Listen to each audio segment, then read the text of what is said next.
ஒரு 191 major outlay ஸ்கீம்ஸ்க்கு வந்து major ஸ்கீம்ஸ்க்கான நிதி ஒதுக்கீட்டு நாம பார்த்தோம் அப்படின்னா அதுல ரொம்ப முக்கியமாக இப்ப எல்லாருமே வந்து ஹானரபிள் பிரசிடென்ட் பேசிட்டு இருந்த போதெல்லாம் இந்த மன்ரேகா திட்டம் சம்பந்தமாக பேசும்போதெல்லாம் இந்த மன்ரேகாலெல்லாம் பார்த்தீங்கன்னா வெறும் 30,000 கோடி மட்டும்தான் இந்த இதுக்கு வந்து ஒதுக்கப்பட்டிருக்குது சார். 88,000 கோடியாக இருந்த மன்ரேகா திட்டத்தினுடைய தொகை வெறும் 30,000 கோடியாக குறைக்கப்பட்டிருக்கு. மேஜர் டிஃபென்ஸ்ல வந்து பார்த்தீங்கன்னா அப்படின்னா டிஃபென்ஸினுடைய எக்யூப்மெண்ட் வாங்குறதுல ஒரு 30,000 கோடி ரூபாயை கூட்டி இருக்கிறார்கள். மேற இந்த 191 மேஜர் அவுட்லே ஸ்கீம்ஸ்ல வேற எதுவும் எனக்கு பெருசா இருக்கிற மாதிரி எனக்கு தெரியல. வேற கூடுதல் நிதி எதுக்கும் பெரிய அளவில் ஒதுக்கப்பட்டதாகவும் மத்திய அரசாங்கத்தினுடைய இந்த அறிக்கை சொல்லல. அதனால உங்களுடைய பார்வையில ஹானரபிள் பினான்ஸ் மினிஸ்டருடைய அனௌன்ஸ்மெண்ட்டை தாண்டி அறிவிப்பு இல்லாமல் நிதி ஒதுக்கீட்டில் எதுக்கெல்லாம் ரொம்ப முக்கியத்துவம் கொடுத்திருக்காங்க சார்? சார், இந்த பட்ஜெட்ல கூடுதலான நிதி ஒதுக்கீடு போக்குவரத்துக்கு கொடுக்கப்பட்டிருக்கிறது, ராணுவத்திற்கு கொடுக்கப்பட்டிருக்கிறது. ஆனால் எங்க கொடுக்கணுமோ அங்க குறைக்கப்பட்டிருக்கிறது. சரி, குறிப்பாக வேலைவாய்ப்பு உறுதியளிப்பு திட்டங்கள், விவசாயத்திற்கான நிதி ஒதுக்கீடு, கல்விக்கான நிதி ஒதுக்கீடு, சுகாதாரத்திற்கான நிதி ஒதுக்கீடு, வேலை வாய்ப்பை பற்றி இப்ப பேசுறதே விட்டுட்டாங்க. 2 வருஷமா அப்ரண்டிஸ்ஷிப் கொடுக்கிறோம், ஒரு ஆண்டுக்கு பல கோடி பேருக்கு வேலை கிடைக்க போகுது, தனியார் நிறுவனங்கள் வேலையை கொடுக்கும், நாங்க அதுக்கு காசு கொடுப்போம். இப்ப அதை பற்றி பேசவே இல்லை. அதுக்கு பதிலாக வேலை வாய்ப்பை உருவாக்கும் சூழலை உருவாக்குவோம்னு சொல்லியிருக்காங்க. 11 வருஷமா உருவாக்காத சூழல் இப்ப எப்படி உருவாக்க போறாங்கன்றதுக்கு எந்த குறியீடுகளும் இல்லை. ஓகே, நான் ரொம்ப கவலையோட பாக்குறது என்னன்னா, கல்விக்காக இருக்கக்கூடிய நிதி ஒதுக்கீடு இந்த பாரதிய ஜனதா கட்சி 2014 தேர்தல் அறிக்கையில் தெளிவாக குறிப்பிட்டது. கல்விக்கான நிதி ஒதுக்கீடு என்பது நாட்டின் மொத்த வருமானத்தில் GDP-ல 6% ஒதுக்குவோம்னு சொல்லி, ஆனா இன்றைக்கு உண்மையில 2.4% தான் ஒதுக்கப்பட்டிருக்கிறது. கல்விதான் எல்லாத்துக்கும் அடிப்படை. அதுக்கு நிதி ஒதுக்கீடு இல்லாமல் கல்வியை முழுக்க முழுக்க தனியார் மயமாக்குறது என்பது இந்தியாவினுடைய குழந்தைகளுடைய இளைஞர்களுடைய எதிர்காலத்தை கேள்விக்குறியாக்கிவிடும். அதை பற்றி நிதியமைச்சர் கவலைப்படலன்றதான் வருத்தத்தோட பார்க்க வேண்டியது. ஓகே ஓகே, ஒரு மரியாதைக்குரிய முன்னாள் நிதியமைச்சர் ப. சிதம்பரம் சொல்லியிருக்கிறார், இந்த நாட்டின் முன்பாக இருக்கக்கூடிய சவால்களை கவனத்தில் கொள்ளாத ரொம்ப மந்தமான பட்ஜெட் இது அப்படின்னு சொல்லிட்டு. சார், நீங்கள் இந்த எக்கனாமிக் ரிலேட்டடாக ரொம்ப ஆக்டிவாக பேசக்கூடிய செயல்படக்கூடிய ஒரு நபர் நீங்கள். உங்களுக்கு இவ்வளவுதான் இந்த பட்ஜெட் குறித்து பேசுவதற்கான சப்ஜெக்டா சார்? ஏன்னா அதோடு நீங்கள் நிறுத்திட்டீங்க, அதனால நான் கேட்கிறேன். அதாவது நிதியமைச்சர் வந்து இந்த பட்ஜெட்ல நிறைய விஷயங்கள் எதுவும் புதுசா கொண்டு வரவும் இல்ல, பாராட்டத்தை வந்து அம்சங்கள்ல எதுவும் சொல்றதுக்கு இல்ல. சரி, நான் கவலையோட பார்க்கக்கூடிய விஷயங்களை சுட்டி காட்டிடுறேன். பொருளாதார அறிக்கையில இந்த நாட்டுல சிறு கடன்கள் அதிகமாக வங்கிகள் அல்லாத நிதி நிறுவனங்கள்ல தான் பெற்றுக் கொண்டிருக்கிறார்கள்.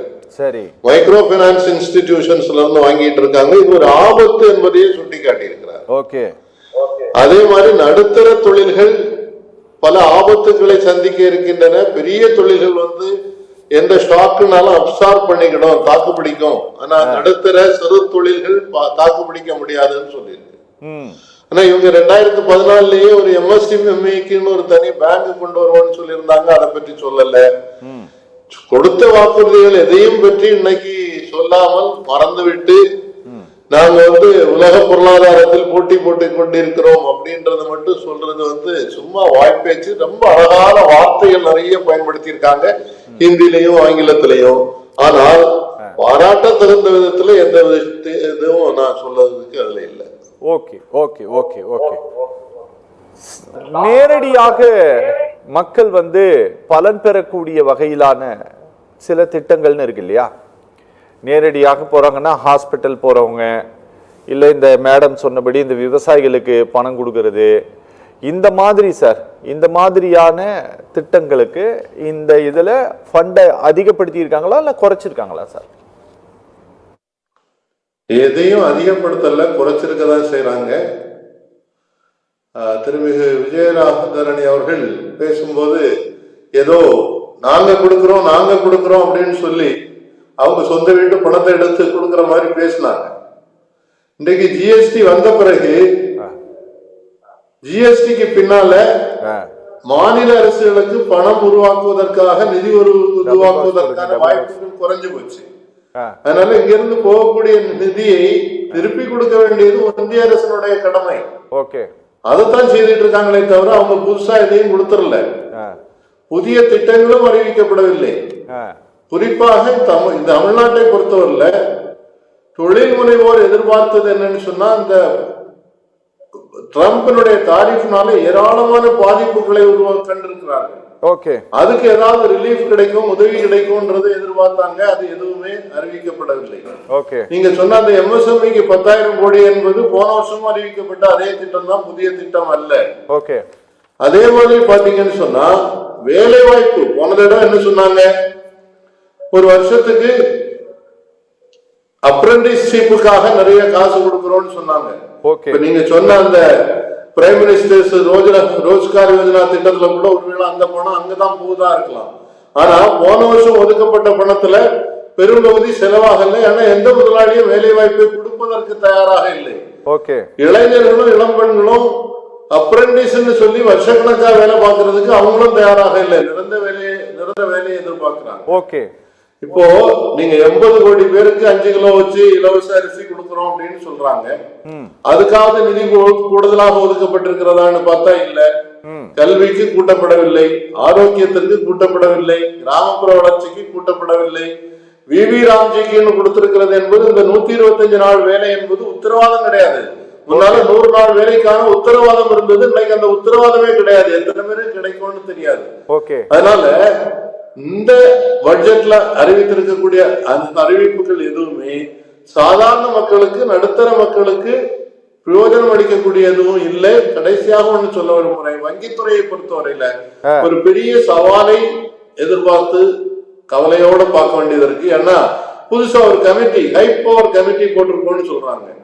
இதுக்கு முன்னால உள்ள எல்லா அனுபவமே இந்த ஹை பவர் கமிட்டி எல்லாமே பேங்க் வந்து தனியாருக்கு கொடுக்கறதுக்காக அதுக்கு ஆதரவா உள்ள ஆட்களை வச்சுதான் அந்த கமிட்டிகள் போடுவாங்க சொல்லிட்டு இருக்காங்க. அதே மீறி வங்கி அதிகாரிகள் ஊழியர்களுடைய போராட்டத்தினால இதுவரை தனியார்மயம் ஆகவில்லை. ஆனால் இப்போ ஹை பவர் கமிட்டி போட்டு எல்லாத்தையும் தனியாருக்கு கொடுக்கக்கூடிய ஆபத்து என்பது வந்திருக்கிறது. சார், எனக்கு 2 விஷயம் சார். அதாவது நீங்க சொல்றது என்ன அப்படின்னா, புதியதான வேலை வாய்ப்புகள், தொழில் முனைவோர்கள், அது சம்பந்தமான விஷயங்கள்ல இந்த பட்ஜெட்ல எதுவும் வரலன்னு சொல்றீங்க sir. Start up India funds of funds 2.0 அப்படின்ட்டு ஒரு திட்டம் இருக்கு. அது வந்து சென்ட்ரல் கவர்மெண்ட் ஸ்பான்சர்டு ஸ்கீமு. அது வந்து 64வது பாயிண்ட்ல இருக்கு. அதுக்கு வந்து ஒரு 900 கோடி ரூபாயை இந்திய அரசாங்கம் ஒதுக்கி இருக்குது. ரெண்டாவது, இந்த எக்ஸ்போர்ட் ப்ரொமோஷன் மிஷன், நீங்க வந்து இப்போ சொன்னீங்க நம்மளுடைய அமெரிக்க அதிபர்னுடைய அந்த புதிய டாரிஃப்னால நிறைய பாதிப்பு ஏற்பட்டிருக்கு அப்படின்னு சொல்லிட்டு, அந்த எக்ஸ்போர்ட் ப்ரொமோஷன் மிஷனுக்கு ஒரு 2300 கோடி ரூபாயை கவர்மெண்ட் வந்து இந்த ஸ்கீம்ல வந்து அலாட் பண்ணியிருக்கிறாங்க. சார், இதெல்லாம் எந்த வகையிலும் நீங்க சொல்லக்கூடிய இந்த பாதிப்பை சந்தித்து கொண்டு இருக்கக்கூடிய சிறு குறு ஏற்றுமதியாளர்களுக்கு எந்த வகையிலும் உதவி செய்யாதா சார்? இதெல்லாம் ஆன பசிக்கு சோளப்பொரி கொடுத்ததுன்னு சொல்லுவாங்க.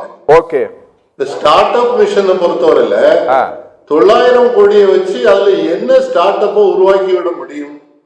பொதுவாக உருவாக்கப்பட்ட, நாங்க வங்கியில நேரடியா பார்க்கணும், தொடங்கக்கூடிய ஸ்டார்ட் அப்ல ஒரு 100 ஸ்டார்ட் அப் தொடங்கினாங்கன்னா அதுல ஒரு 85 ஸ்டார்ட் அப் வந்து நஷ்டத்துல போகுது, மூடப்பட்டு விடுகிறது.